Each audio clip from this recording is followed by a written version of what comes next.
Haleluya, haleluya, shalom saudara yang dikasih Tuhan. Kembali berjumpa dengan saya dan saya selalu menyapa saudara di dalam kasih Kristus. Karena kasihnya tidak pernah berubah, dulu, sekarang, dan sampai selama-lamanya tidak pernah berubah. Karena kasihnya selalu ada bagi kita yang tetap percaya dan yang selalu mengandalkan Tuhan. Bersama dengan saya, Pastor Henry Indrawan, selalu membagikan berkat sharing firman Tuhan dan juga kesaksian dari orang-orang yang mengalami perjumpaan dengan Tuhan. Dan juga saat ini saudara, tema saya berbicara tentang ayo bangkit, ada pengharapanmu di balik duka citamu. Saudara yang kasih Tuhan, bagaimana mungkin kita bisa bangkit di masa pandemi ini? Yang tahunya adalah kita semakin ketakutan, kita semakin ketidakpastian dalam hidup. Orang banyak yang lemah, orang banyak yang stres, orang yang banyak depresi, bahkan di antara mereka pun banyak yang bunuh diri karena tekanan yang mereka hadapi. Demikian juga kita mau belajar dari kitab Nehemia. Sama keadaannya, di mana bangsa umat Tuhan sendiri, yaitu bangsa Yahudi, mereka mengalami yaitu namanya tempat tinggal mereka, mata pencaharian mereka semua dihancurkan. Pintu gerbang mereka dibakar saudara. Tidak ada pengharapan lagi untuk mereka.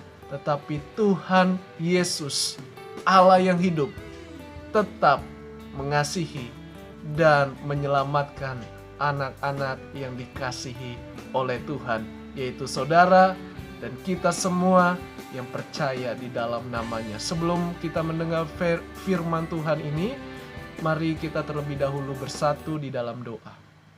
Haleluya. Tuhan Yesus, terima kasih kami undang Engkau bagi kami ya Tuhan.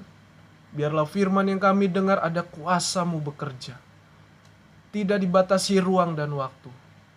Bapa, hadirlah Engkau lewat Roh-Mu yang hidup. Jamah setiap kami, keadaan kami, apapun yang kami alami. Bersama dengan Yesus kami masih bisa bangkit. Kami masih bisa ada harapan. Sekalipun dunia ini goncang, sekalipun dunia ini tidak ada pengharapan, tapi di dalam Yesus selalu ada pengharapan. Terima kasih Tuhan. Urapi hamba-Mu biarlah semua untuk kemuliaan nama-Mu. Sekali lagi kami berdoa buat mereka yang mendengar sharing firman ini. Diberkatilah hidup mereka, dipulihkanlah keadaan mereka. Dalam nama Yesus, jadilah sesuai dengan iman kami. Haleluya. Amin. Puji Tuhan. Saudara, mari kita lihat firman Tuhan dalam kitab Nehemia. Saudara boleh baca di rumah Nehemia pasal 1. Tapi kita lihat ayat yang ketiga langsung dan keempat. Kata mereka kepadaku, orang-orang yang masih tinggal di daerah sana, yang terhindar dari penawanan, ada dalam kesusahan besar atau kesukaran besar, dan dalam keadaan tercela. Tembok Yerusalem telah terbongkar dan pintu-pintu gerbangnya telah terbakar. Ketika ku dengar berita ini, duduklah aku menangis, kata Nehemia, berkabung selama beberapa hari. Aku berpuasa dan berdoa ke hadirat Allah semesta langit. Saudara yang kasih Tuhan, Tuhan tetap mengasihi umatnya. Tuhan mengirimkan seseorang, yaitu panggilan secara khusus untuk cara Tuhan menolong umatnya yang menderita, umatnya yang mengalami kesengsaraan, kesukaran yang besar, yaitu lewat Nehemia, di mana ada saudaranya bernama Hanani dan beberapa dari mereka yaitu orang-orang Yahudi memberikan cerita tentang keadaan mereka yang terluput dari tawanan. Dan mereka berkata yang terluput itu, keadaan mereka tercelah. Tembok Yerusalem mereka terbongkar. Pintu gerbang mereka pun terbakar. Artinya terluput atau tidak terluput pun sama nasibnya, sama keadaannya. Tapi apa yang dilakukan oleh Nehemia? Nehemia bertindak dengan iman, melangkah bersama dengan Tuhan. Dia menangis saudara. Mengapa? Karena duka cita yang mendalam tidak mungkin bisa dipulihkan hanya bisa Yesus, hanya bisa lewat doa yang sungguh, hanya bisa datang kepada Tuhan Yesus. Sehingga Nehemia bertindak dengan iman, karena iman harus disertai dengan perbuatan. Apa tindakannya? Yaitu yang pertama dikatakan, aku berpuasa dan berdoa. Jadi yang pertama adalah berpuasa. Berpuasa di sini bukanlah hanya sekedar menahan lapar atau haus, tetapi berpuasa di sini yaitu rela mengorbankan demi kepentingan bersama. Rela mengorbankan supaya pertolongan Tuhan, campur tangan Tuhan segera menolong umatnya yang sedang mengalami penderitaan. Itu makna atau itulah tujuan kita berpuasa, membebaskan mereka yang terbelenggu, yang tertawan lewat doa kita, lewat nasar kita, lewat puasa kita. Jadi penting kita tetap berpuasa karena kita mengasihi Tuhan. Yang kedua, Nehemia melakukan doa. Ayat 5 dikatakan, ya Tuhan Allah semesta langit, Allah yang maha besar dan dahsyat, yang berpegang pada perjanjian dan kasih setia terhadap orang yang kasih kepadanya dan tetap mengikuti perintah-perintahnya. Doa yang pertama adalah jelas tujuannya, pasti kepada Allah semesta langit, bahwa dialah yang menciptakan semua ini, baik semesta maupun yang ada di bumi. Jadi kita jelas tujuannya kepada pribadi yang hidup, namanya Tuhan Yesus, Allah yang besar, Allah yang empunya langit dan bumi. Jadi saudara yakin dulu kepada satu pribadi, namanya Tuhan Yesus. Dan yang kedua doanya adalah, berilah telingamu dan bukalah matamu dan dengarlah doa hambamu yang sekarang kupanjatkan kehadiratmu siang dan malam bagi orang-orang Israel. Doa yang kedua adalah tulus hati dan konsisten. Ya, seperti anak kecil datang kepada orang tuanya, "Pa, aku mau ini, Ma, aku mau beli ini." Langsung saudara. Jadi doa itu gak harus hebat kata-katanya.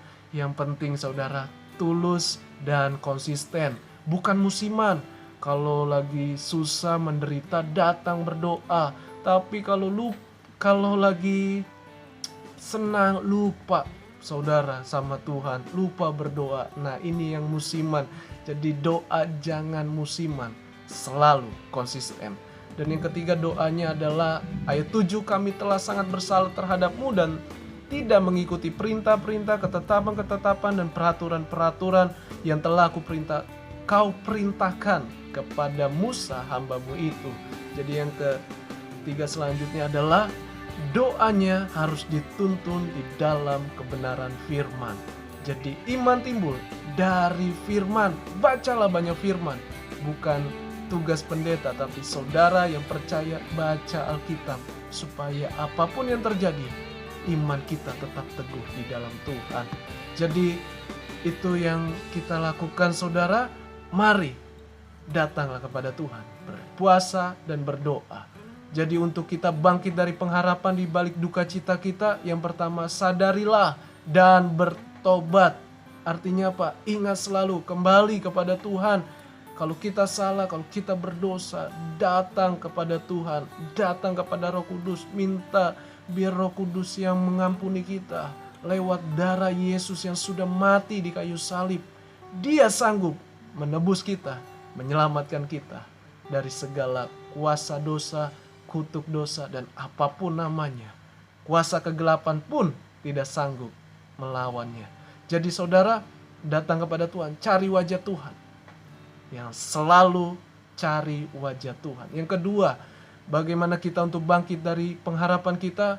Sadarilah, iblis berusaha hidupmu gagal. Iblis selalu berusaha membuat engkau gagal dengan cara apapun. Makanya simbolnya adalah 666, yaitu gagal. Tetapi Tuhan simbolnya adalah 7, sempurna, memberi kita kemenangan. Iblis tidak pernah berhasil kalau kita selalu melekat dengan Tuhan, mencintai Tuhan, dan melakukan kebenaran dalam hidup kita. Yang ketiga adalah sadarilah, Dia punya waktu yang terbaik. Makanya ada lagu segala sesuatu indah pada waktunya. Bahkan di kitab Amsal pun segala sesuatu indah pada waktunya. Puji Tuhan, sabarlah. Mari kita lakukan. Bangkit selalu. Dan itu saja yang saya bagikan. Jangan lupa like and subscribe dan bagikan channel ini ke banyak orang. Tuhan Yesus memberkati. Shalom.